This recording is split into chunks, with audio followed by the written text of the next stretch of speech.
Hi, ഇത് നമ്മുടെ ഫാമിലേക്ക് ഇപ്പോൾ കൊണ്ടുവന്ന കുറച്ച് കുഞ്ഞുങ്ങളാട്ടോ. ഡേ ഓൾഡ് കുഞ്ഞുങ്ങളാണ്. കൊണ്ടുവന്നിട്ട് ഇപ്പം 4 ദിവസമായിട്ടോ.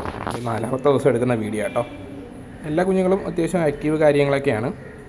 നമ്മൾ ബ്രൂഡർ കണക്ക് സെറ്റ് ചെയ്തേക്കുന്ന കേട്ടോ. ചെറിയൊരു രീതിയിലാട്ടോ ഇങ്ങനെ ചെയ്തേക്കുന്നത്. അപ്പോൾ വെള്ളവും കാര്യങ്ങളൊക്കെ മാറ്റിയിട്ട് ഉള്ള പരിപാടിയാട്ടോ അടുത്ത് കാണുന്നത്. രാവിലെ വന്ന് ആദ്യം ചെയ്യുന്ന കാര്യങ്ങൾ ഇതൊക്കെ കേട്ടോ. ഫുള്ള് പേപ്പർ വിരിക്കും. അതായത് ബാക്കിയുള്ള വേസ്റ്റ് എല്ലാം ക്ലീൻ ചെയ്തിട്ട് പേപ്പർ വിരിച്ച് ഡെയിലി മാറ്റും കേട്ടോ. ഡെയിലി പേപ്പർ മാറ്റാറുണ്ട്. പേപ്പർ വിരിച്ചാട്ടോ എല്ലാ കുഞ്ഞുങ്ങളെയും ഇതിലാക്കുന്നത്. 2 സെക്ഷനാട്ടോ കുഞ്ഞുങ്ങളെ നിർത്തിയേക്കുന്നത്.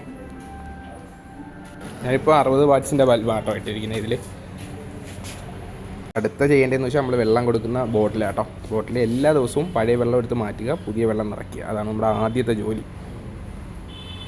വെള്ളമൊക്കെ സെറ്റാക്കിയിട്ടുണ്ട്. ഇപ്പോൾ എല്ലാവരും അത്യാവശ്യം നല്ല രീതിയിൽ വെള്ളമൊക്കെ കുടിക്കുന്നുണ്ട് കേട്ടോ. നമ്മൾ ഗ്ലൂക്കോസ് മിക്സ് ചെയ്യാറുണ്ട് കേട്ടോ. ഇത് നമ്മളിപ്പോൾ കൊടുക്കുന്ന ഫസ്റ്റ് സ്റ്റേജ് കൊടുക്കുന്ന സ്റ്റാർട്ടറാട്ടോ. സ്റ്റാർട്ടറാണ് ഫീഡ് ചെയ്യുന്നത്. അത്യാവശ്യം നല്ല ക്വാണ്ടിറ്റി ഫീഡ് തന്നെ അവർക്ക് വേണം കേട്ടോ. ആദ്യത്തെ ഇതിൽ കുറേ നാൾക്ക് അത്യാവശ്യം നല്ല രീതിയിൽ ഫീഡ് കഴിക്കുന്നുണ്ട്. എപ്പോഴും ഇതേ കണക്ക് ക്ലീൻ ആയിരിക്കണം കേട്ടോ. നമ്മുടെ സർഫസ് ഫുള്ള് നല്ല ക്ലീൻ ആയിരിക്കണം. അതപ്പോൾ എല്ലാ കുഞ്ഞുങ്ങളും നല്ല ഹെൽത്തി ആയിട്ട് നമുക്ക് കിട്ടും കേട്ടോ. അപ്പോൾ എല്ലാവരും നല്ല രീതിയിൽ ഫീഡൊക്കെ എടുക്കുന്നുണ്ട്. ഇതിൻ്റെ വാക്സിനേഷനും കാര്യങ്ങളൊക്കെ നമുക്ക് അടുത്ത വീഡിയോയിൽ കാണിക്കാം കേട്ടോ. Okay, by.